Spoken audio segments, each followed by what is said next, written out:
Assalamualaikum warahmatullahi wabarakatuh. Perkenalkan saya Sulika Pratama dengan NIM 11-2023-14979 dari kelas DS01.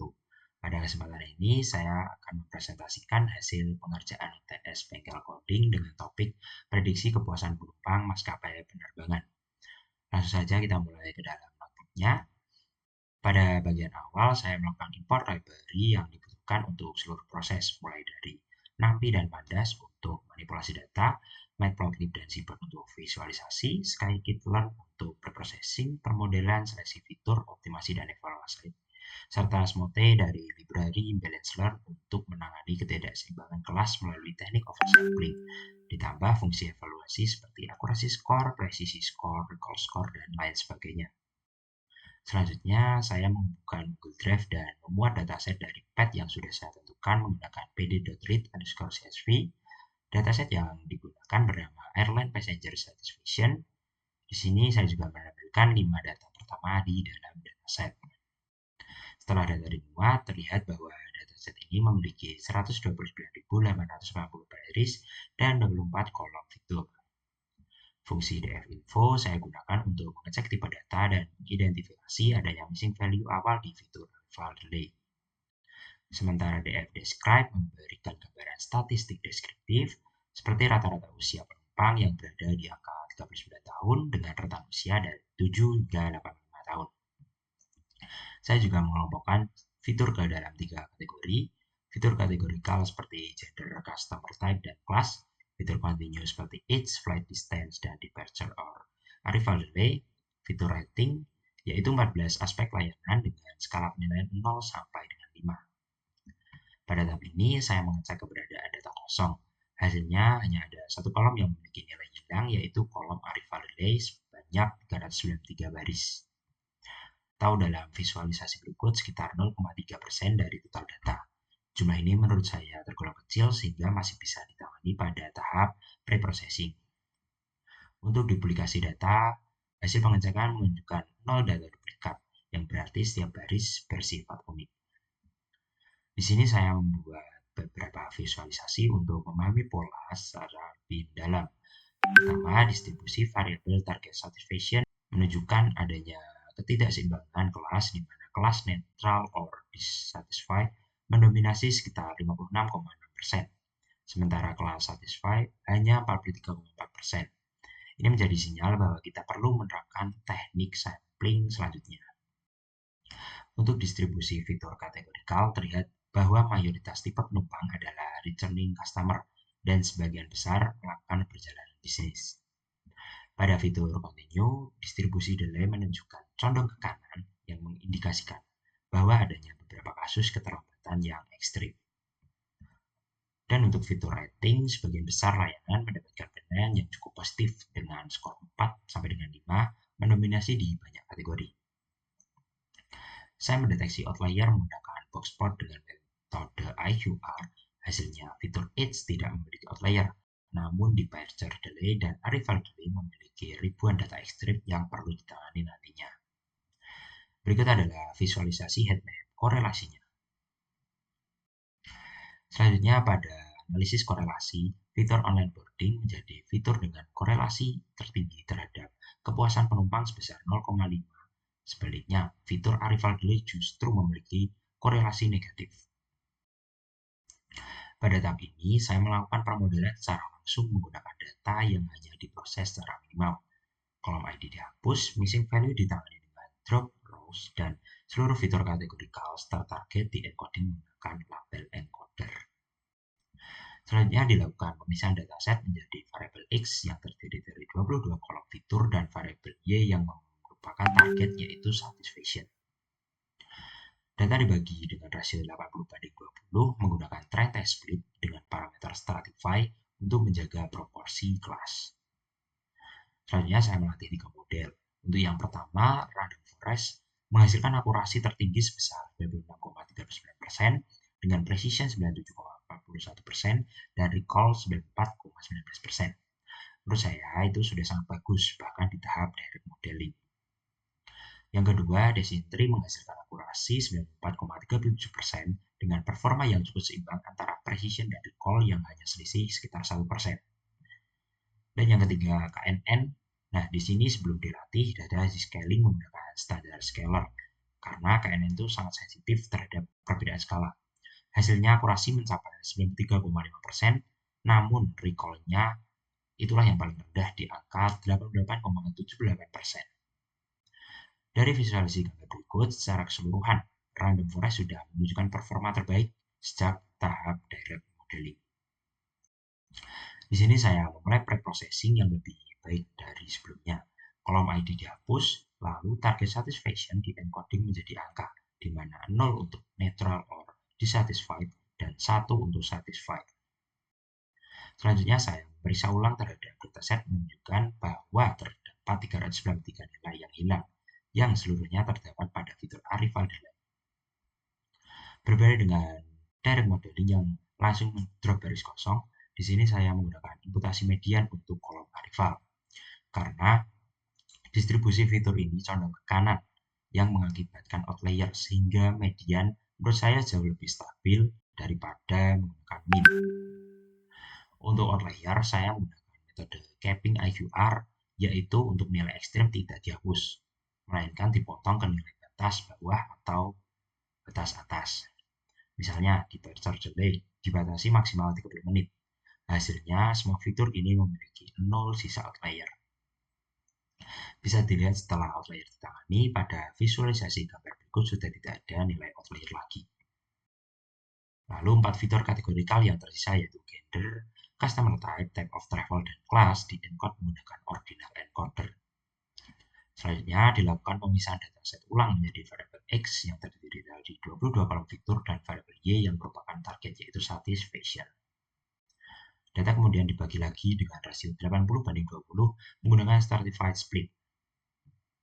Setelah dilakukan standarisasi menggunakan standar scaler, nah tapi di sini yang dilakukan standarisasi hanya di data latih, bukan di data uji, karena untuk menghindari kebocoran data atau data leaking. Sebelum Smote, data dilatih itu memiliki distribusi sebanyak 58.762 data untuk kelas 0 dan 45.142 data untuk kelas 1 dengan rasio ketidakseimbangan sekitar 1,3:1. Di sini saya menerapkan teknik Smote dengan membuat sampel sintetis baru untuk kelas minoritas.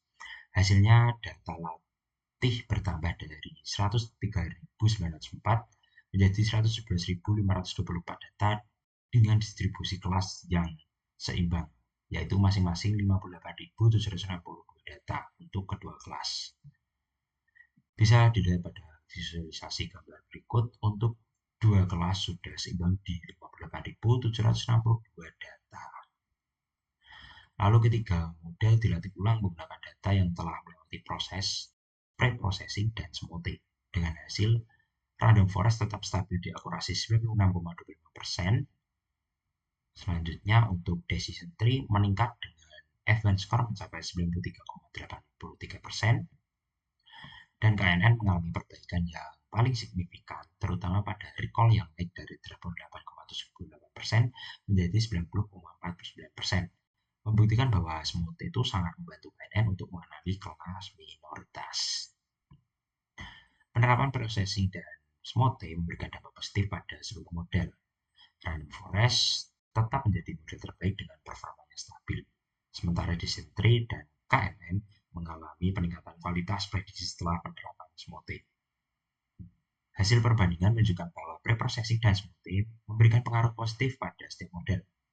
Random Forest tetap stabil dengan akurasi yang tinggi, sementara Decision Tree dan KNN mengalami peningkatan performa, terutama pada advanced score dan recall setelah penerapan Smote.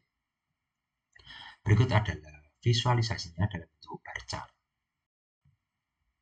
Lalu saya menggunakan fitur importance dari Random Forest untuk menilai seberapa besar kontribusi pada setiap fitur. Dengan hasil, online boarding dengan nilai 0,1790 dan in-flight Wi-Fi service dengan nilai 0,1427 menjadikannya fitur yang paling berpengaruh. Sedangkan gender dan variable delay justru memiliki importance yang sangat rendah. Dengan ambang batas atau threshold sebesar 0,02, saya mereduksi fitur dari 22 menjadi 16 fitur, membuang 6 fitur yang dianggap tidak signifikan.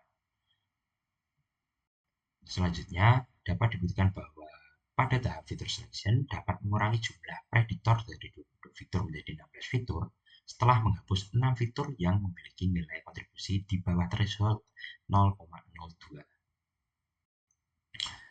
Lalu untuk decision tree, saya tuning menggunakan grid search CV dengan menguji 216 kombinasi parameter melalui 1080 fitting. Parameter terbaik yang ditemukan menggunakan kriteria entropi dengan max depth 15 yang menghasilkan event score terbaik di 0,9540. Evaluasi akhir menunjukkan akurasi naik ke 95,29% dengan precision yang melonjak ke 96,89%. KNN saya tuning menggunakan randomizer CV dengan 50 iterasi dari 168 kombinasi parameter. Parameter terbaik adalah bobot distance, metrik jarak Manhattan, dan 9 Bohr. Akurasi akhir naik ke 94,46% dengan event score 93,52%. Dan untuk random forest juga menggunakan randomizer CV dengan 30 iterasi dari 576 kombinasi.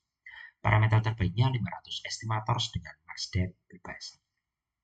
Hasilnya ini adalah model terbaik secara keseluruhan dengan akurasi 96,44%, precision 97,52%, dan event score 95,84%. Dari grafik event score dan akurasi terlihat dengan jelas bahwa setiap tahapan memberikan peringatan yang konsisten, terutama untuk random forest tetap dominan di seluruh tahapan. KNN mengalami loncatan performa terbesar berganti smoothe dan tuning, dan decision tree menunjukkan peningkatan yang stabil dan bagus. Hasil perbandingan menunjukkan bahwa performa model meningkat setelah processing, smoothe, dan tuning. Random forest tetap menjadi model terbaik, sedangkan decision tree dan KNN mengalami peningkatan signifikan sehingga menghasilkan klasifikasi yang lebih stabil dan akurat. Grafik menunjukkan bahwa preprocessing, smoothe, dan tuning berhasil meningkatkan event score pada seluruh model. Random forest tetap menjadi model paling stabil, sementara decision tree dan KNN mengalami peningkatan performa yang signifikan setelah optimasi.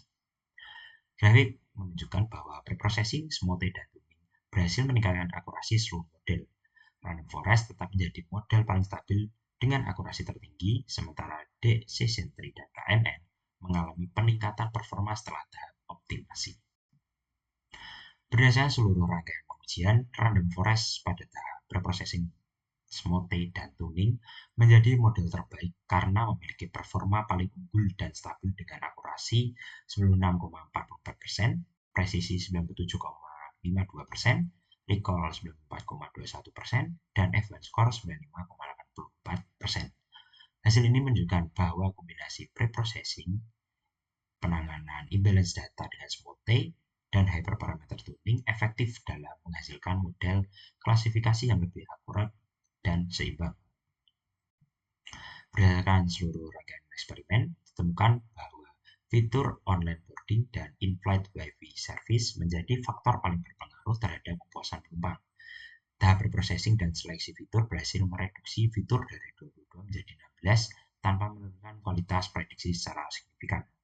Sementara proses hyperparameter tuning meningkatkan performa seluruh model, terutama KNN dan decision tree.